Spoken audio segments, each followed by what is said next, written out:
Bonjour à tous. Donc Jean Quatremer, je suis journaliste à Libération. Comme vous venez de l'expliquer, ça fait 25 ans que je couvre l'Europe et on m'a donné un sujet qui est totalement impossible, c'est-à-dire à quoi ressemblera l'Europe dans 20 ans. Franchement, je n'en sais rien, je ne suis pas voyante, je ne tire pas les cartes et il est extrêmement difficile de tirer des prévisions, donc des faits qui sont forcément inconnus, à partir de faits connus. Alors les seules choses qu'on peut faire, c'est on énumère des faits connus et on essaye de prévoir à partir de ces faits connus aujourd'hui, qui peuvent changer dès demain ou dès après-demain, les lignes d'évolution les plus probables. Alors quand on parle d'Europe, je pense que la première chose à faire, c'est d'abandonner tout ce qu'on vous a appris, tout ce que l'on croit sur l'Europe, parce que l'Europe, c'est pas du tout une Europe des peuples dont on vous parle. Vous savez, en permanence, on est là, l'Europe des peuples, Erasmus, les voyages, des choses comme ça. En réalité, l'Europe, c'est une Europe des États. Il faut abandonner cette idée que ce sont les peuples qui ont voulu l'Europe. L'Europe n'a jamais été voulue par les peuples.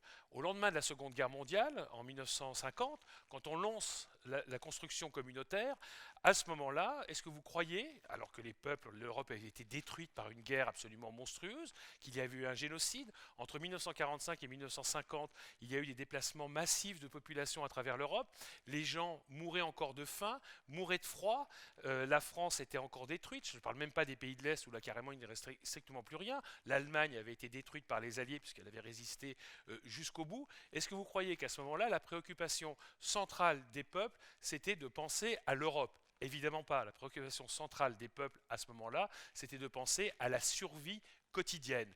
Et il a fallu quelques hommes, une élite, une toute petite élite, qui se disent, mais comment on peut faire pour éviter que la catastrophe qu'on vient de connaître en 1939-1945, qui a répété la catastrophe de 14-18, se répète à nouveau.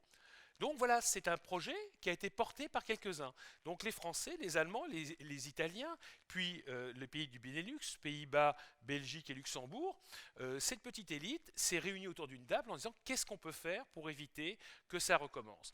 Et l'idée, ça a été de construire l'Europe. Alors on a construit, vous le savez, la communauté économique du charbon et de l'acier, c'est-à-dire on mettait en commun la gestion du charbon et de l'acier qui permettait de fabriquer des armes.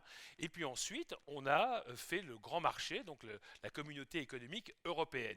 Mais à chaque fois, ces traités ont été négociés par des élites, voulus par des élites, et ça a été adopté non pas par référendum, mais par les parlements, donc composés de députés représentant les peuples. Et honnêtement, les peuples, si en 1957 vous aviez questionné les peuples pour savoir ce qu'était l'Europe, les gens se disaient, bon oui, c'est le charbon et l'acier, éventuellement à partir des années 60, c'est l'agriculture, mais ils n'étaient pas plus préoccupés que cela.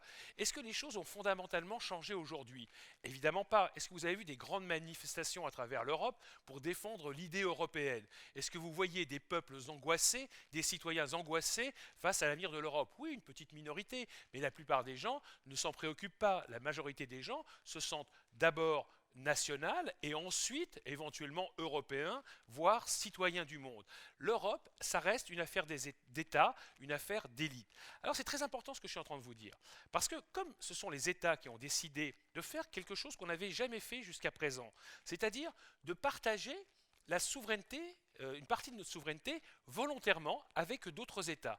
Jusqu'à présent, ce qui avait été fait, c'était des empires, uniquement des empires. C'est-à-dire qu'il y avait un État qui conquérait les autres États et qui imposait sa langue, sa culture, son système économique, son système juridique. Cette fois-ci, il fallait trouver donc un point d'équilibre entre des États qui avaient des traditions historiques, juridiques, économiques, etc., totalement différentes, et il fallait donc construire il fallait donc construire des institutions dans lesquelles les États se retrouvent et que les compromis qui seraient élaborés par ces institutions ne lèsent véritablement personne. C'est-à-dire que personne ne gagne, mais personne ne perd non plus. C'était ça l'important dans la construction communautaire. Et surtout, les États, se méfiant les uns des autres, voulaient garder le contrôle absolu, et ont toujours cherché à garder le contrôle absolu, des institutions communautaires qu'ils créaient.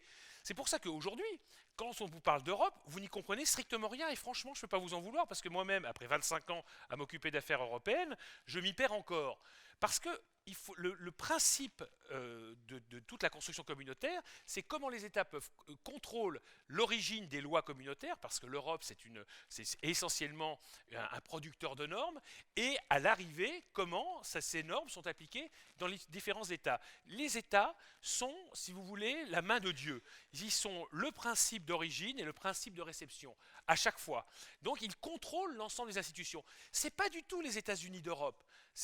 Vous n'avez pas un président américain, un président européen, ça n'existe pas. Vous n'avez pas un Sénat des États, vous avez un vague Parlement européen qui ressemble un peu à la Chambre des représentants américains, mais le Parlement européen n'est pas la Chambre des représentants. D'ailleurs, il suffit de regarder comment sont élus les députés européens. C'est dans le cadre de circonscriptions nationales. Et les représentants, enfin les citoyens des petits États pèsent jusqu'à 12 fois plus que les représentants des grands États. Par exemple, il faut 854 000 Français pour élire un député, alors qu'il ne faut que 72 000 Maltais pour élire un député. C'est-à-dire, c'est la négation du principe fondateur de toute démocratie, un homme égale une voix. Ça ne se comprend que si on a dans la tête que ce sont les États qui en réalité envoient des représentants des citoyens siéger au Parlement européen. Et ce sont les États qui sont les maîtres de la compétence, ce qu'on appelle la compétence de la compétence, c'est-à-dire c'est eux qui décident à chaque instant ce qui va passer dans la machine communautaire. Si vous me posiez la question, mais Jean, c'est quoi au fond les compétences de l'Union européenne? De quoi s'occupe l'Union européenne? Alors j'ai une vague idée, c'est-à-dire que je sais qu'il y a 5 compétences exclusives, mais pour le reste, dont la politique monétaire par exemple, la politique de concurrence, la préservation des ressources halieutiques. Halieutique, c'est quoi? C'est la mer, évidemment, les poissons, parce que c'est absolument essentiel. Donc ça, c'est des choses dont s'occupe l'Union européenne seule, mais pour le reste, on n'en sait rien, parce que ce sont ce qu'on appelle des compétences partagées. C'est-à-dire que les États peuvent décider à l'unanimité, au sein du Conseil européen des chefs d'État et de gouvernement, de faire passer un certain nombre de domaines dans la machine communautaire. Donc, les compétences de l'Union européenne passent leur temps à varier en fonction des intérêts des États. Alors, quand on a ça en tête, c'est-à-dire qu'au fond, ce sont les États qui contrôlent la machinerie communautaire. Donc, l'évolution de l'Union européenne, on doit interroger non pas les peuples, se dire qu'est-ce qui est possible avec les peuples qu'on a, mais ce que veulent les États. Donc il faut s'adresser aux États. Et pour faire évoluer l'Union européenne, pour qu'elle change, comme ce sont les États qui sont les maîtres de la compétence et qui sont les maîtres des traités, il faut donc que les États acceptent à l'unanimité de modifier les règles du jeu.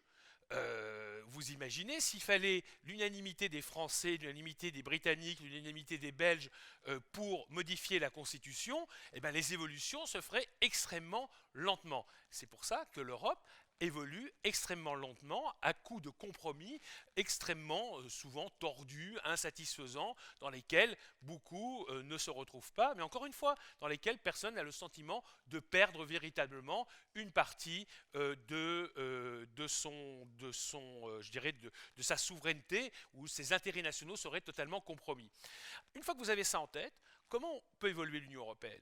Il faudrait, alors moi mon rêve, c'est une Europe fédérale. C'est-à-dire on bâtit les États-Unis d'Europe à l'américaine avec un président européen élu, un Sénat, une Chambre des représentants, des compétences souveraines extrêmement précises dans des domaines dans lesquels l'Union européenne aujourd'hui n'a aucune compétence, la défense, la politique étrangère, la politique d'immigration, la politique d'asile, etc. C'est-à-dire en fait de compétences souveraines, ce qui fait un État, ce qui fait une puissance européenne. C'est ce qui se passe aux États-Unis. Vous avez un président américain élu qui dispose des forces armées, qui décide de qui entre sur le territoire américain, qui n'entre pas, de la politique d'immigration, la politique de naturalisation, donc la nationalité, etc. Donc ça serait mon rêve. Mais ça voudrait dire que les États, en fait, renoncent au contrôle des institutions communautaires, c'est-à-dire renoncent au contrôle de l'Union européenne. Et ça, le problème, et c'est ma grande déception, c'est que ça n'arrivera pas. Ça n'arrivera que si vous, les citoyens, vous vous emparez de l'Europe et vous obligez les États à faire ce grand saut fédéral. Donc l'évolution la plus probable, hélas, hélas, hélas, de l'Union européenne, et j'en souffre encore une fois en tant que fédéraliste européen, c'est qu'on risque d'avoir, je dirais, la continuation de ce qui se fait aujourd'hui, c'est-à-dire quelque chose de complexe, de brumeux, où on ne sait pas qui exerce véritablement la responsabilité, où les États, quand ils rentrent chez eux, les chefs de gouvernement, quand ils rentrent chez eux, disent « Oh, c'est pas moi qui ai décidé ça, c'est Bruxelles. Oh, ça marche pas, c'est la faute à Bruxelles, même si tout ça est un mensonge. » Donc ce système dans lequel personne ne se retrouve, personne ne se sent représenté, risque de perdurer, avec des améliorations évidemment, parce que les améliorations, on sera contraint de les faire, tout simplement à cause du choc des crises extérieures. Ce qui vient de se passer par exemple avec la crise de la zone euro, bah, ça nous a contraints à par exemple créer, alors c'est technique, je le reconnais, l'union bancaire. Ça veut dire quoi? Ça veut dire que les banques, au lieu d'être contrôlées par les États et par les banques centrales nationales, sont contrôlées directement par Francfort et la Banque centrale européenne. Alors vous allez me dire, ouais c'est technique.